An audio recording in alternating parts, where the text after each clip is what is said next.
बिस्मिल्लाहिर्रहमानिर्रहीम, अस्सलाम वालेकुम। मैं इब्रार अहमद एडवोकेट उम्मीद करता हूं कि आप सब खैरियत से होंगे। इस वक्त पूरी दुनिया की निगाहों का मरकज इस्लामाबाद है।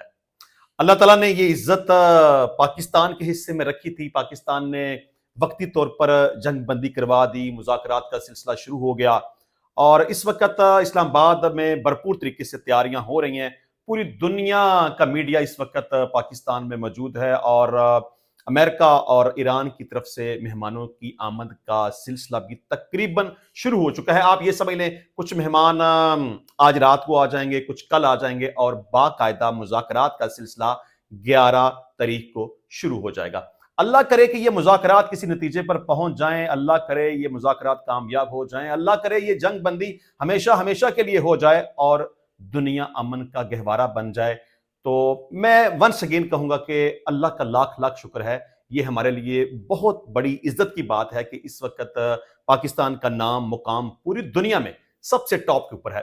जब पाकिस्तान की जंग हिंदुस्तान के साथ हुई थी, उस वक्त भी अल्लाह ताला ने पाकिस्तान को बहुत ज्यादा इज्जत के साथ नवाजा।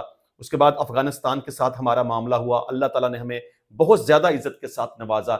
ये ईरान, इजराइल और अमेरिका की जंग के हवाले से अल्लाह ताला ने पाकिस्तान को बहुत ज्यादा इज्जत के साथ नवाजा और आज ये वक्त आ गया है कि पाकिस्तान की सफारतकारी दुनिया तस्लीम करती है। इंशाल्लाह उम्मीद करते हैं कि जंग बंदी ही रहेगी और मुस्तकिल जंग बंदी में तब्दील हो जाएगी और हमेशा हमेशा के लिए दुनिया में अमन हो जाएगा और दोबारा से ये जंग शुरू नहीं होगी। अच्छा, इस वक्त सबसे मजेदार बात क्या है? एक वक्त में 4 मुख्तलिफ काम हो रहे हैं। एक तरफ मुज़ाकरात का सिलसिला शुरू हो गया।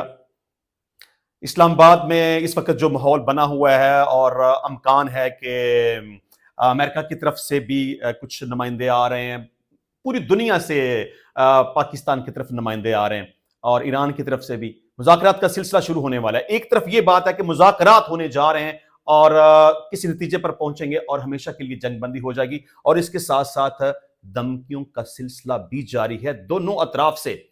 डोनाल्ड ट्रंप है, वो धमकियां दे रहा है कि जी अगर मुज़ाकरात कामयाब ना हुए तो मेरी अफवाज बिल्कुल तैयार बैठी हुई हैं और मैंने उनको हुक्म दे रखा है कि आपने ईरान के बिल्कुल आसपास रहना है और अगर किसी भी जगह पर मुज़ाकरात नाकाम होते हैं तो मैं अपनी मुसल्लह और बहादुर अफवाज को ये हुक्म दूंगा कि ईरान के ऊपर भरपूर तरीके से हमला कर दें और ये कर दें, वो कर दें। आपको पता है ट्रंप छोटी बात नहीं करता, बड़ी बात करता है हमेशा कि मैं तबाह बर्बाद करके रख दूंगा, ये कर दूंगा, वो कर दूंगा। और इसके साथ साथ ईरान की बात करें तो वो भी ये कहते हैं कि हम बिल्कुल तैयार बैठे हैं, अगर तुमने किसी किस्म की कोई सीज फायर की खिलाफ वर्जी की, जारहियत का मुजाहरा किया, मुज़ाकरात कामयाब ना हुए या हमारी शराइत के ऊपर ना आए तो हम भी बिल्कुल तैयार बैठे हुए हैं और हम अपना दिफा करना जानते हैं और हमारी उंगलियां भी बंदूक के ट्रैगर के ऊपर हैं।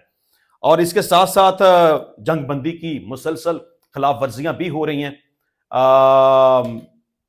इजराइल को देखें तो वो मुसलसल लबनान के ऊपर हमलावर है। बहुत ही अफसोसनाक सूरत हाल है। इस सारी सूरत हाल को जितना भी कंडेम किया जाए कम है कि जब ये तमाम ममालिक ने मिलकर ये तय किया था कि हम सीज फायर करेंगे और मुज़ाकरात करेंगे और परमानेंट जंग बंदी की तरफ जाएंगे और वजीर आज़म शहबाज शरीफ साहब ने भी जब पोस्ट की थी तो तब भी लबनान का जिक्र था। ईरान भी ये समझता है कि लबनान इसमें शामिल है, लेकिन अब डोनाल्ड ट्रंप कहता है कि नहीं जी, लबनान का मामला एक अलग से मामला है, उसको अलग से देखा जाएगा। फिलहाल लबनान इस सारी सूरत हाल में शामिल नहीं है, लेकिन ईरान कहता है कि अगर लबनान शामिल नहीं है तो फिर बातचीत नहीं होगी, मुज़ाकरात का अमल शुरू ही नहीं होगा। अब अगर लबनान के ऊपर इजराइल ने हमले करने बंद ना किए तो मामला खराबी की तरफ जा सकता है। ये बहुत चैलेंजिंग सूरत हाल है इस वक्त, ईरान के लिए भी, अमेरिका के लिए भी, इजराइल के लिए भी, पाकिस्तान के लिए भी, मशरिक वस्ता के लिए भी, कि अगर इजराइल ने इसी तरह से गुंडागर्दी का, बदमाशी का बाजार गर्म रखा तो फिर मामला हाथ से निकल जाएगा। अभी तो एक माहौल बना हुआ है जंग बंदी का, तो फिर इजराइल को बात समझनी चाहिए। देखिए, 10 मिनटों के अंदर 100 से जायद मकामात के ऊपर अटैक करना, सिविल सोसाइटी को निशाना बनाना, 300 से जायद सिविल लोगों को हलाक करना, 1000 से जायद लोगों को शदीद जख्मी कर देना, یہ بات ایران کے لیے یا پوری دنیا کے لیے کسی بھی صورت قابل قبول نہیں ہے، اور پوری دنیا اس وقت چیخ رہی ہے اس بات کے اوپر کہ اسرائیل جو کر رہا ہے وہ بالکل غلط کر رہا ہے اور مذاکرات کے عمل کو سبوتاژ کرنے کی کوشش کر رہا ہے۔ اگر اسی طرح سے وہ بدماشی کرے گا، گنڈا گردی کرے گا، مسلسل لبنان کے اوپر حملہ آور ہوگا، معصوم اور بے گناہ لوگوں کو مارے گا، تو پھر بات چیت کس طرح سے شروع ہوگی؟ تو میں ابھی ساری صورتحال آپ کے سامنے رکھوں گا کہ دنیا کا اس حوالے سے کیا موقف ہے اور ایران کا اس حوالے سے کیا موقف ہے۔ ایران نے بہت کلیئر اس ساری صورتحال کو بتا دیا ہے کہ بھائی لبنان اس ساری صورتحال کے اندر موجود ہے، اگر اسرائیل دہشت گردی کرے گا، لبنان کے اوپر حملہ کرے گا، معصوم اور بے گناہ لوگوں کو مارے گا، تو پھر مذاکرات نہیں ہوں گے اور پھر ایک دفعہ پھر سے جنگ کا سلسلہ شروع ہو جائے گا۔ اب سب سے پہلے میں ایرانی صدر مسعود پزشکیان صاحب کے حوالے سے کہنا چاہوں گا کہ وہ کہتے ہیں کہ لبنان میں اسرائیل کے حملوں سے جنگ بندی معاہدے کی خلاف ورزی ہوئی ہے۔ ایرانی صدر نے کہا کہ لبنان پر حملے جنگ بندی مذاکرات کو بے معنی بنا دیں گے، ایران لبنانی عوام کو تنہا نہیں چھوڑے گا۔ یہ بہت امپورٹنٹ بات ہے۔ اور اس کے ساتھ ساتھ مسعود پزشکیان نے کہا ہے کہ ہمارا ہاتھ، ہم نے گنز پکڑی ہوئی ہیں اور ہماری انگلیاں ٹریگر کے اوپر ہیں، اگر یہ مذاکرات نہیں ہوتے یا جنگ کی مسلسل خلاف ورزی ہوتی ہے تو پھر بات آگے بڑھ جائے گی۔ اور اس کے علاوہ مزید ایرانی پارلیمنٹ کے اسپیکر اور اسلام آباد مذاکرات کے لیے نامزد کردہ ایرانی وفد کے سربراہ محمد باقر کالیباف نے کہا ہے کہ لبنان سمیت ایران کا حمایت یافتہ پورا مزاحمتی محور جنگ بندی معاہدے میں شامل ہے۔ ایکس پر جاری اپنے بیان میں ان کا کہنا تھا کہ یہ جنگ بندی معاہدے کے دوران ایران کی جانب سے پیش کی گئی 10 نکاتی تجاویز کا پہلا نقطہ ہے۔ ان کا کہنا تھا کہ وزیر اعظم شہباز شریف نے عوامی سطح پر دو ٹوک انداز میں لبنان کے معاملے کو اجاگر کیا، لہٰذا اس معاملے پر کسی ادھر یا پیچھے ہٹنے کی کوئی گنجائش نہیں ہے۔ باقر کالیباف کا کہنا تھا کہ جنگ بندی معاہدے کی خلاف ورزی کی باری قیمت ہے اور اس کا سخت رد عمل ہو سکتا ہے، لہٰذا اس آگ کو بھڑکنے سے فوری طور پر روکا جائے۔ اب یہ جناب صورتحال ہے کہ ایران کا موقف بہت واضح اور کلیئر ہے کہ مذاکرات کے اس سلسلے میں اور جنگ بندی کے اس سلسلے میں لبنان شامل ہے۔ اگر لبنان کے اوپر حملہ آور ہوں گے اور وہاں پہ لوگوں کو آپ ماریں گے تو پھر بات آگے بڑھے گی، مذاکرات کی طرف بات نہیں جائے گی۔ بلکہ کچھ میڈیا سورسز نے تو یہ بھی بات کی ہے کہ ایران کا اس حوالے سے موقف ہے کہ اگر لبنان کے اوپر اسی طرح سے حملے کیے جاتے رہے تو ہم پاکستان میں مذاکرات کے لیے نہیں آئیں گے۔ تو یہ بات خاص طور پر ڈونلڈ ٹرمپ کو سمجھنی چاہیے کہ پہلے تو وہ مرا جا رہا تھا نا کہ بات کرو، مذاکرات کرو، کبھی دھمکیاں، کبھی گالیاں، کبھی میں اتنا ٹائم دیتا ہوں، کبھی میں اتنے گھنٹے کا ٹائم دیتا ہوں، کبھی آپ نہ ہرمز کو کھول دو۔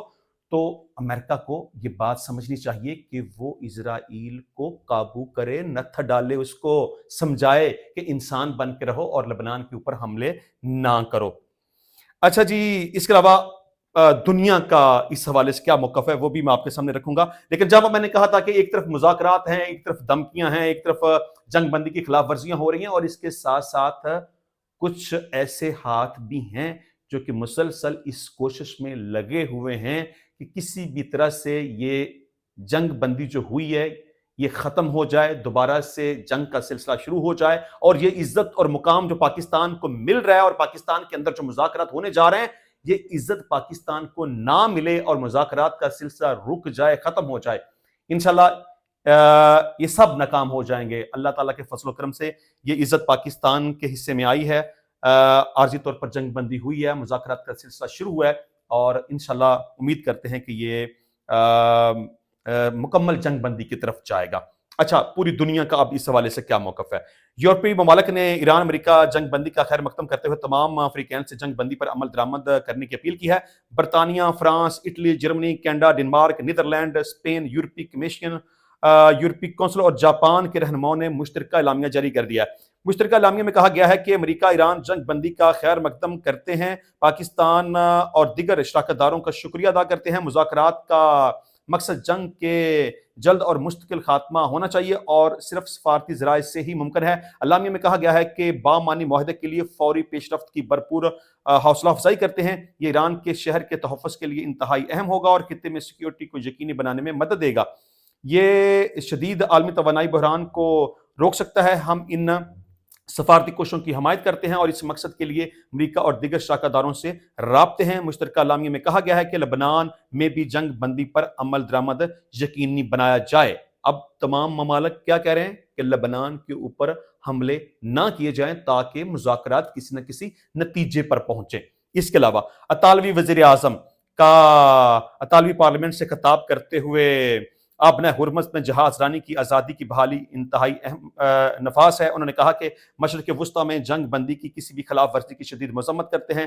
खित्ता नाजुक मरहले पर पहुंच चुका है। अमन का एक कमज़ोर मौका मौजूद है जिसे संजीदगी से आगे बढ़ाना होगा।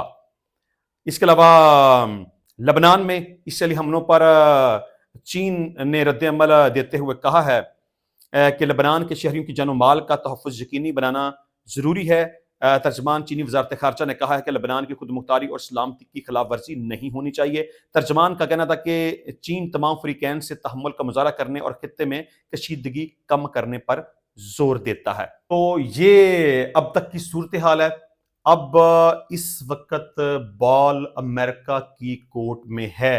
अमेरिका को चाहिए कि इज़राइल को अपने काबू में करे, क्योंकि इज़राइल डोनाल्ड ट्रंप की मर्जी के खिलाफ जाके कुछ नहीं कर सकता और इज़राइल चाहेगा, वो कोशिश करेगा कि ये जो मुज़ाकरात का सिलसिला शुरू हुआ है ये किसी नतीजे पर ना पहुंचे, क्योंकि इज़राइल नहीं चाहता कि ये जंग बंदी हो जाए। अब देखना है कि डोनाल्ड ट्रंप इस सारी सूरत हाल में क्या करता है। इंशाल्लाह मिलते हैं नेक्स्ट टाइम नए वीडियो में नए टॉपिक के साथ। तब तक के लिए इजाजत दीजिए। अल्लाह हाफिज।